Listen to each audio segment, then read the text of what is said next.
بسم الله الرحمن الرحيم ولأضلنهم ولأمنينهم ولآمرنهم فليبتكن آذان الأنعام ولآمرنهم فليغيرن خلق الله ومن يتخذ الشيطان وليا من دون الله فقد خسر خسرانا مبينا يعدهم ويمنيهم وما يعدهم الشيطان إلا غرورا اولئک مأواهم جهنم ولا یجدون عنها محیصا صدق الله العظیم. اللہ جل شانو فرمائی ولأضلنهم دی شیطان ویلو چې ولأضلنهم زب خامخا ستا دا مخلوق گمراه کم، خامخا بز گمراه کم دا انسانان.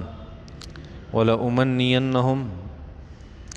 او خامخا بدی په باطل ارزوګانو کې واچوم. ولأمنینهم او خامخا بدی په غلطو خواهشاتو کې واچوم، په باطله ارزوګانو کې به واچوم. ولآمرنهم او دی ته به خامخا زه حکم وکم نو فلیبتکن دی به پریکۍ کټکۍ به پریکۍ به آذان الانعام د څاروو غوږونه. آذان الانعام د څاروو غوږونه. آذان د اذن څه ته وایي؟ غوږ ته وایي. آذان اذن غوږونو ته. آذان فلیبتکن نخام خادی بپریکی آذان الانعام دسارو غوگونا. ولآمرنهم اخام خابدی تز حکم کم فلیغیرن ندیب بدلی خلق اللہ دا اللہ مخلوق. ومن یتخذ الشیطان چاچی انیو شیطان ولیا دوست. ومن اغسوک یتخذ الشیطان ولیا شیطان خپل دوست جوړ کو من دون الله ما سوا د الله نه فقد خسر پس دې تاوانی شو خسرانا تاوان مبینا ښکارا. فقد خسر بس دې زیانکار شو خسرانا مبینا زیانکاری ښکارا. یعدهم دا شیطان د دې سره وعده کوي ویمنیهم او دی په خواهشاتو کې اچي، په غلطو ارزوګانو کې اچي. وما یعدهم او دی سره وعده نه کوي الشیطان شیطان الا مگر غرورا دوکا. اولئک دا خلق مأواهم د دی اخیری ځای جهنم جهنم دے. ولا یجدون او دی به انمومی عنها دی جهنم نه محیصا خلاصه. الله جل شانو فرمایي چې شیطان قسم خوړلی او دعوی کړی و، چیلنج ورکړو چې زه به دا خلق گمراه کوم او زه به دی ته په زړه کې غلط خواهشات اچوم. دی به د څاروو غوږونه پرې کوي او دوی ته به زه حکم کوم. دی به د الله جل شانو خلقت بدلی، د الله مخلوق په بدلی. الله جل شانو فرمایي د الله نه ما سوا که شیطان سره چا دوستانه وکړه، یعنی الله یې پرېښود او شیطان سره دوستانه وکړه، نو دی تاوانی شو او داسې تاوان چې هغه ښکاره تاوان دی. الله جل شانو فرمایي دا شیطان تاسو ته په زړه کې غلط خواهشات در اچوي او دا تاسو سره غلطي وعدې کوي او وعده دی نه کوي دا شیطان مگر دا خو صرف دوکوي. الله فرمایي څوک چې په دې دوکه باندې دوکه شو، د شیطان په وعدو باندې دوکه شو، نو دی به جهنم ته ځي. اخري ټکانه به هغه جهنمي او د دې نه بیا خلاصېدی نشي. لومبۍ خبره الله جل شانو فرمایي چې شیطان قسم خوړلی چې ولأضلنهم دا دویمه خبره وه. لومبۍ خبره خو دا وه چې لأتخذن من عبادک نصیبا مفروضا. زه به دا انسان داسې کمه چې دی به ستا سره ما شریک کوي، چې کومه حصه د صدقې یا د زکات یا د منښتې هغه د الله دپاره کوي، نو هغه به د بوتانو دپاره هم کوي، د غیر الله دپاره. نو د الله جل شانو سره شریکان جوړول شیطان وي. دام زه قسم خورم چې ستا دی انسان او ستا دا مخلوق چې تا پیدا کړی اشرف المخلوقات، دی به د لزه داسې ګمراه کوم چې مشرک پې کم. او دویم نه سبق ولأضلنهم زه به ګمراه کم، خپله لار به ترې هیره کم. مطلب دا مختلف قسمه وسوسې به ور واچو. ولأمنینهم او د ده په زړه کې به د قسم قسم خواهشات ور واچوم. دا ولأضلنهم چې دی به زه ګمراه کم د دې تعلق د دین سره دی، د دین اسلام نه به واړوم. دا مطلب دی دین خبرې به ورته غلط ښکاره کم، دینداری به ورته سپکه کم او په دین کې بہت نقصان ښکاره کم. ولا اضلنهم دا مطلب دی دی وز گمراه کم د دې تعلق د دین سره دی او ولا امنینهم د دې پړه کې وزه خواهشات غلط واچوم د دې تعلق د دنیا سره دی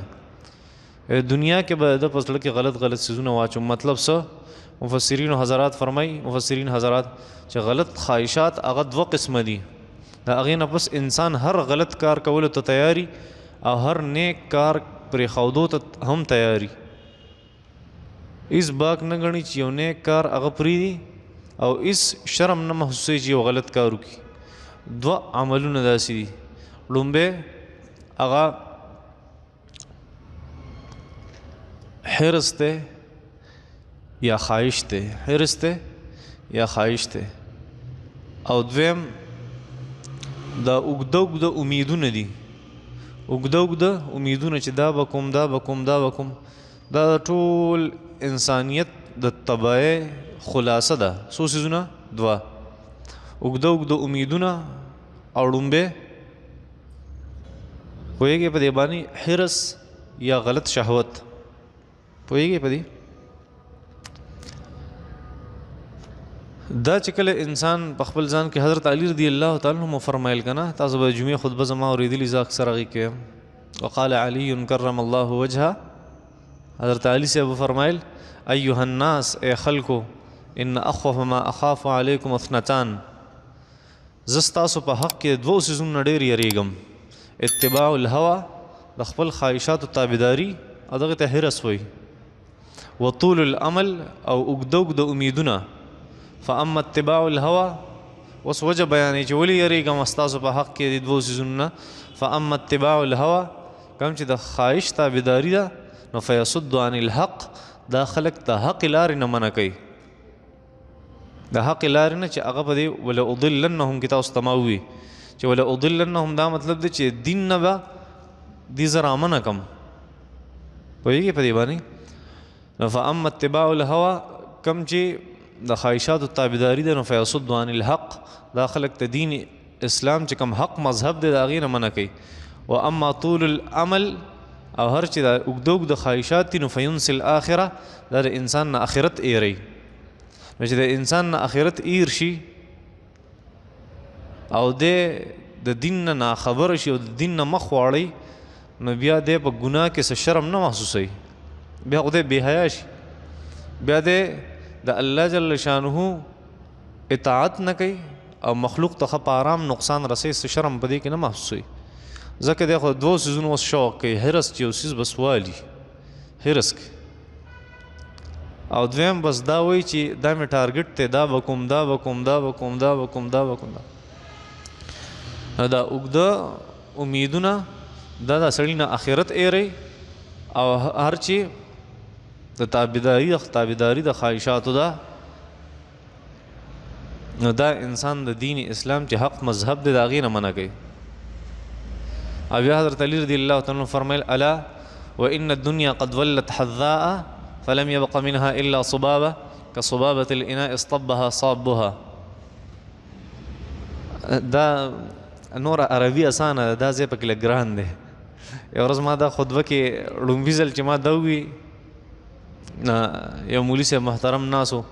په مجلس کې د جمعې د مانځه نه پسې ما ته ویې دی خواره شوې تا دا خطبه کوم ځای کې زده کړې مې پته نه لګي نو مسلمانانو دونه ګرانه خطبه وی په یو ټکي پوه نه شوم نو وایي په ټوله خطبه پوه شوم خو تا چې پکې دا ووي چې وایي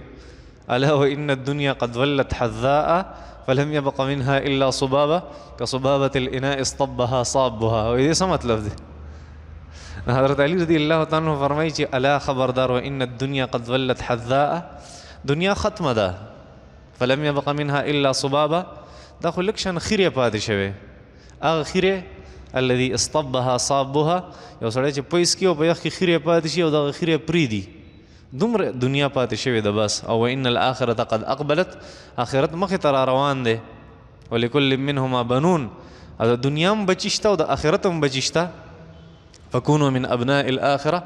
تاسو د آخرت بچي جوړ شئ ولا تكونوا ابناء الدنيا او دنیا بچي مه جوړیږئ ځکه فإن كل ولد سيلحق بأمه يوم القيامه د قیامت په ورځ به هر بچی د خپلې مور سره وي نو که دنیا ځان له مور کړي بیا په دنیا پسې ګرځي او که آخرت ځان له مور کړي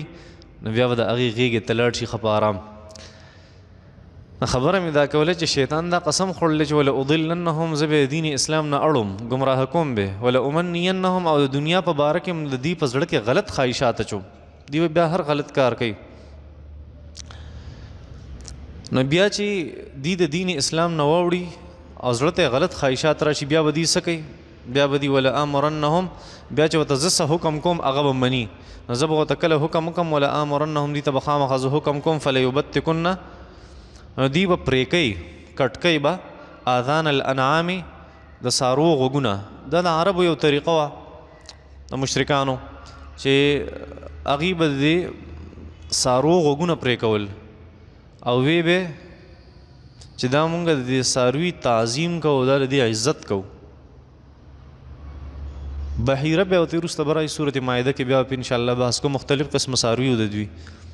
دوی څارو یا اوښانو هغه چې به څلور بچي راوړه او پنځم بچی به نر راوړو د هغې غوږونه به یې پرې کړه نه به په هغې چا سورلي کوله نه به هغې ته چا تکلیف رسو او نه به د هغې غوښه چا خوړه دا مونږ دا ډېر عزت واله دی او دا مې د الله جل شانو عبادت ګڼو چې دا مونږ عبادت کوو د الله جل شانو الله جل شانو فرمایي سارو والا عقل و دې سارو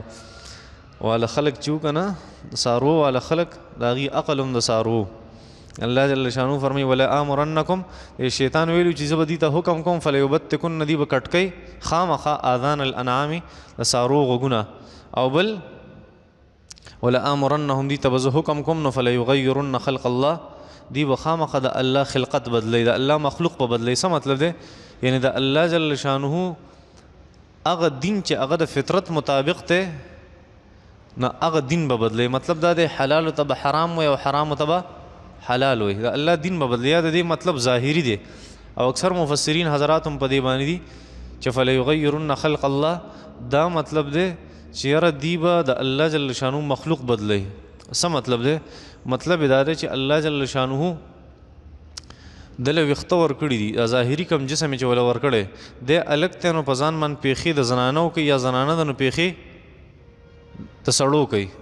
نبی کریم صلی الله علیه وسلم فرمایل کمې ښځې چې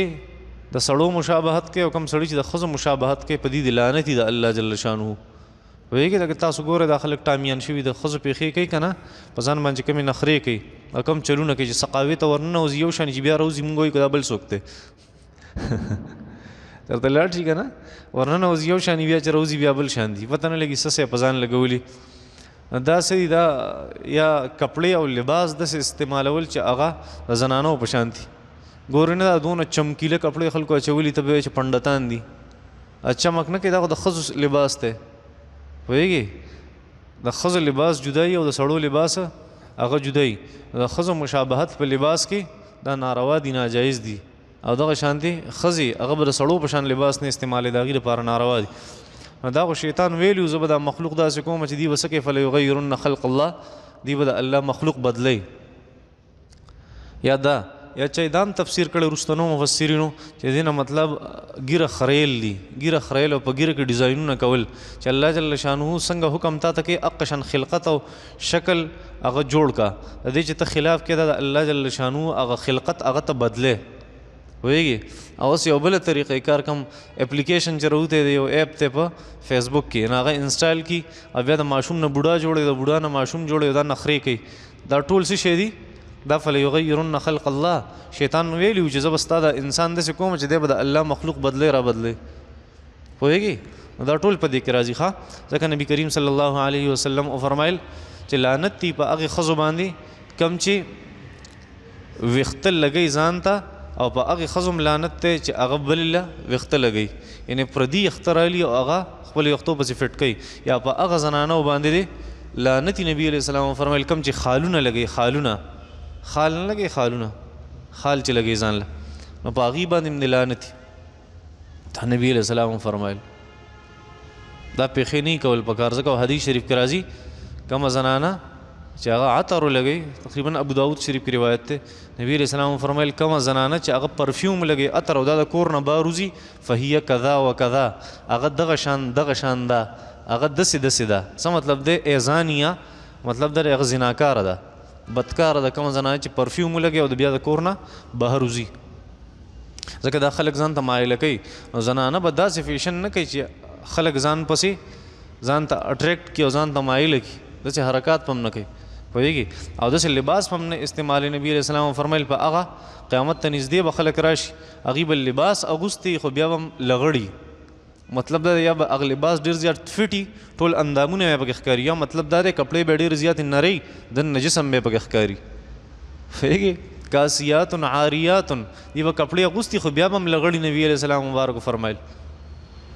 داسې حرکات نبی کریم صلی الله جل شانه منع کړي، نبی علیه الصلاۃ والسلام منع کړي. ځکه شیطان قسم خوړلی او چیلنج یې ورکړی چې زه به ستا دا انسان داسې کوم چې دی به دا خلقت بدلی، خلقت په بدلی. نو دا ګیره کې ډیزاینونه او دا سیزونه او داسې نخرې پیښې کول دا ټول ناروا دي، ناجایز دي، حرام دي. ومن یتخذ اوس الله جل شانه فرمایي چا چې شیطان سره دوستانه وکړه، ومن یتخذ الشیطان ولیا، چا چې د الله جل شانه سره د شیطان سره دوستانه وکړه. شیطان سره څوک دوستانه نه کوي. زمونږ کې یو هم داسې کس نشته چې هغه شیطان دې زما دوست شي پوهېږي. ته چې کوم عملونه کې بس دا د شیطان په وسوسه باندې عمل کې، د شیطان په حکم عمل کې، نور دوستانه خو دې ورسره نشته. دقه ته دوستانه وایي که نه، چې شیطان په حکم باندې ته عمل کې، د الله په حکم ولې عمل نه کوي، د شیطان په حکم عمل.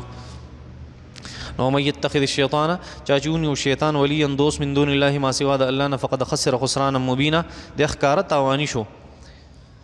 یعدهم دا شیطان تاسو سره وعدې کوي، ویمنیهم ستاسو زړونو ته غلط خواهشات درچي. وما یعدهم الشیطان الا غرورا، او دا شیطان تاسو سره وعده نه کوي مګر دا دوکه د صرف. مطلب دا انسان ته وایي حرص کوه، همیشه غلط کارونه کوه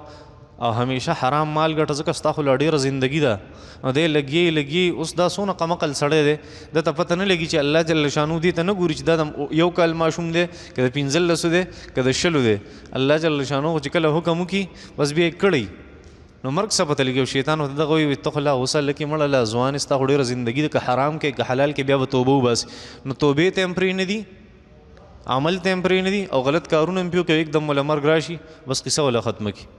الله فرمایي دا دوکه کې تاسو سره شیطان، خو تاسو نه پوهېږي. یعدهم ویمنیهم، دا شیطان تاسو سره وعدې کوي، ویمنیهم او تاسو ته زړه کې غلط خواهشات اچوي. وما یعدهم الشیطان، شیطان وعده نه کوي الا غرورا مگر دوکوي. اولئک مأواهم جهنم، اوس دغه خلک سره د شیطان نه د دې اخري ټکانه. کم خلک چې شیطان په وسوسو باندې عمل کوي او کم سړی چې شیطان حکم مني او داسې کارونه کوي، الله جل شانو فرمایي کم چې مخکې تیر شو دې خلکو ځای جهنم دی. ورسونه خطرناک چیز دی. مونږ خو وایي ګیره خریلو کې هېڅ ګناه نشته، بس هلک یمه ډیزاینونه کولو کې هېڅ ګناه نشته، او دا چیز بدلوم را بدلوم، کپړې او لباس مې داسې دی او دا داسې کوم دا داسې کوم. خو الله جل شانو فرمایي اولئک مأواهم جهنم، دې خلکو ځای جهنم دی. ولا یجدون عنها محیصا، بیا به دې ته د خلاصي ځای نه معلوم ښه چې کوم طرف ته اوس ځان خلاص کړو.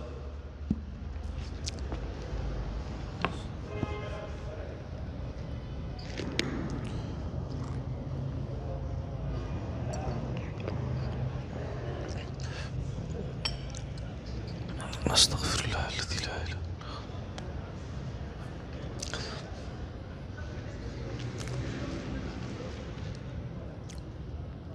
په تشهد کې ګوته چوتول په اشهد ان لا اله الا الله باندې بدعت ده. او زمونږ احناف فقهای کرام داسې لیکلي چې دا بدعت ده، او زمونږ غټ علما او مفتیان حضرات داسې کوي. دا ولې؟ دا ځکه چې هغه ستا نه ښه پوهېږي، ته دونه نه پوهېږي. حنفي علماو کې صرف یو څو علماء کرام فقهای کرام دي چې هغوی دې ته بدعت ویلی دی. اور احادیث مبارکه ډک دي، او د احناف مذهب هم دا دی چې ګوته چوتول په اشهد ان لا اله الا الله باندې دا یا مستحب دی یا دا سنت دی. دنیا احادیث مبارکه دي په دې باندې، او بهترین احادیث په امام شوکانی رحمت الله علیه په نیل الاوتار نومي کتاب کې 8 جلد دی، په هغې کې ذکر کړي ډېر مزیدار. دا مستحب دی ځینو احنافو په نسبت باندې، ځینو احنافو په نسبت باندې دا سنت دی ګوته چوتول په اشهد ان لا اله. یو ښځه د هغه حافظ قرآن ده، په رمضان کې ښځو له تراویح جمع ورکولی شي که نه؟ دا مې درته مخکې ویلي نشي ورکولی، مکروه تحریمي دي، ناروا. زمونږ امام صاحب هغه د بینک ملازم دی او زمونږ امامتي مونږ له راکوي، هغه پسې مونځ کول جایز دي که نه؟ او کم مونځونه چې م کړي د هغې سره څوک نه، کم مونځونه چې م کړي هغه ټیک دي، خو آینده هغه ځان له مستقل امام مه جوړوئ په داسې امام پسې چې هغه د بینک ملازمت کوي. هغه بینک چې کوم د عام بینکونه یي سود والا، په دې کې ملازمت کول، په دې کې نوکري کول دا ناروا او ناجایز دي. او د دې تنخواه اخیستل هغه هم د سود پیسې د ټولې هغه ناروا دي. نو که په داسې بینک عام بینک کې هغه نوکري نو مونځ پسې بیا مکروه تحریمي دی، ناروا دی. او کوم مونځونه چې م کړي دي خیر دی هغه په ناپوهتیا کې هغه شوي دي، د هغې قضا بیا ضرورت نشته. خو که دا چېرته په اسلامي بینک کې یو شرعي اډوایزري نو بیا په ده پسې مونځ کېږي ښه. لکه بعضې اسلامي بینکونو کې علما کرامي، میزان بینک شو، نور اسلامي بینکونه شو، ایمان بینک شو، دا خو اسلامي بینکونه دي، په دې کې سود نه وي، نو په هغې پسې مونځ کېږي ښه. زمونږ په جومات کې 2 3 4 جمع کېږي، په دې کې شرکت کول څنګه دي؟ دې نه ځان لمونځ ښه دی. دا ځینې بېوقوفه انسان دلته راشي او 2 جمع کوي او بېوقوف نورو ته آواز کوي راشه، ګناه ته رابولي، دا ګناه ده. زمونږ د احنافو مذهب دا دی چې ځان لمونځ کول بهتر دي. هغه چې نبی کریم صلی الله علیه وسلم احادیث مبارکه خصوصا تبلیغي حضرات وورئ، ګورئ ستاسو نه غټې غلطۍ کېږي. هغه غلطي دا چې تاسو فضایل اعمال کې روایت وګورئ چې نبی علیه السلام فرمایي چې 2 کسان یو بل خپل منځ کې جمع شي، نو هغې له پکار دي چې یو اذان وکړي، یو بل اقامت وکړي، یو بل د جمع ورکړي، او دا یو ځای جمع منځ دي وکړي. هغه په هغه ځای کې دی. حدیث ته لږ سوچ وکړه، هغه د صحرا حدیث دی چې په یو صحرا کې په خوش بیابان کې یو سړی، حدیث کې دا راځي. نو فقهای کرامو بیا دومره اجازت ورکړی دی که یو جومات هغه داسې چې د لارې جومات او د هغې امام او مؤذن نه مقرر، پوهېږي؟ نو په هغې کې 2 3 10 جمع هم کېږي، ټیک ته بالکل بیا ښه خبره د سړی جمع. خو چې د کم جومات او د کم مسجد امام او مؤذن مقرري، په هغې کې 2 جمع کول مکروه دي. او د هغې وجه دا ده چې د هغې علاقې هغه خلک بیا سستیږي، وایي اسم 2 3 جمع کېږي، نو هغه اصل جمع د هغې هغه مقدار د خلکو کم شي، خراب شي، دا یې وجه ده. نو دغې جمع نه ځان لمونځ ښه دی ښه. که په تاسو کې ما څوک ولیده که نه سټ نه راکاږم بیا اواز پسې کوم ښه، او که نه یو جمعې په مونځ کې بیا نوملم. یو زنانه مسلې تپوس کوي چې د سب ته جوړولو سنت طریقه څه ده؟ مطلب دا دی صف په د کم ځای نه سټارټ کې، صف په د منځ نه شروع کې، همیشه د سیډون نه به صف نه جوړوي، دا سنتو خلاف دي، ناروا دي، پوهېږي؟ وکذلک جعلناکم امة وسطا، تاسو الله درمیانه امت جوړ کړي ہے. صف په د امام نصفی رحمت الله علیه په یو ځای کې لیکلي دي د دې آیت باندې چې یاره د دې آیت مبارکه نه معلومیږي چې امام هم د خلکو په منځ کې ودرېږي او قوم چې صف جوړوي هغه هم د منځ نه جوړوي. ځکه نبي علیه الصلاۃ والسلام فرمایل چې تاسو خپل امام په منځ کې ودروئ. په کوم ځای کې؟ پوهېږي په دې خبره باندې چې امام په وسط کې وګرځوي، په وسط کې. نو مطلب دا دی چې د منځ نه صف جوړ کړي، نیم خلک بل طرف ته ریل ګاډی هم مه جوړوي. ښه ریل ګاډی دا مطلب دی چې دې خوا 10 کسان ولاړي او اخوا 41 کسان ولاړي، نو دا پوره ریل ګاډی جوړ کړي، دا هم ټیک نه ده، دا طریقه ښه سنتو خلاف ده. نو صف په د منځ نه جوړوي، ځکه حدیث شریف کې راځي چې ړومبی رحمت ورېږي په امام ورېږي، دویم په هغه سړي رحمت ورېږي کوم چې د امام پسې شاته ولاړي، بیا سیډون والا کم خلک یي په هغې باندې رحمت ورېږي، پوهېږئ؟ نو منځ نه صف سټارټ کول پکار دي.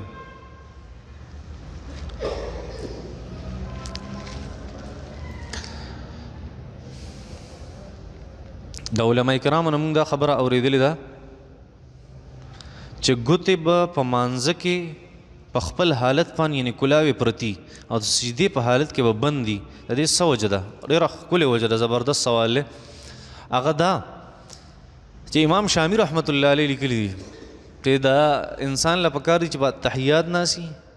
یا په مونځ کې بل حالت نه ګوتې هغه داسې پکار دي په خپل حالت پرتي، نه کلاوې او نه بند دي.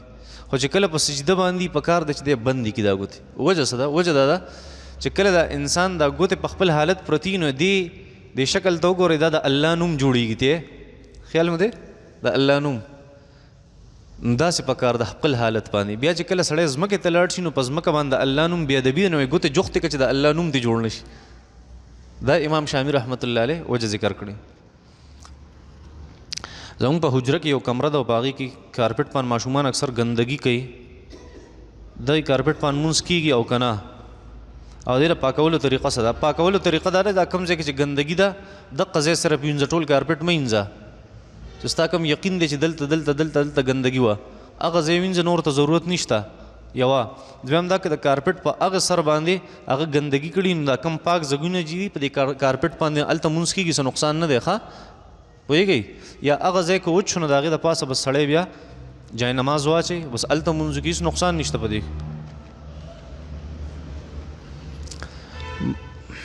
مونږ د کراچۍ نه په ریل کې اکثر سفر کوو نو ریل خو هر ځای کې ودرېږي هم نه نو مونږ په ریل کې تیمم والی شو که نه ځکه چې په ریل کې اکثر اوبه نه وي دا خو ما پهله ځل خبره واورېده چې په ریل کې اوبه نه وي اگر په ریل کې اوبه نه وي خلک ځان ټپکو کې ډېر شی راغسي سکې څه صحیح ده ښځه بیا هم که داسې حالت وي او اوبه نه وي او تا ته پته ده چې یاره 100 کیلومیټره فاصله به توی شي خو دا ریل ګاډی اوس ودرېږي نه دې ټایم لا دونه نه دی او ما نه مونځ خرابېږي او په دې ریل ګاډي په ډبو کې هم چا سره اوبه نشته اول وګرځه که چا سره اوبه وي وغواړتې که درې کړې ښه که درې نه کړې بس بیا تیمم والی شي په داسې حالت کې ښه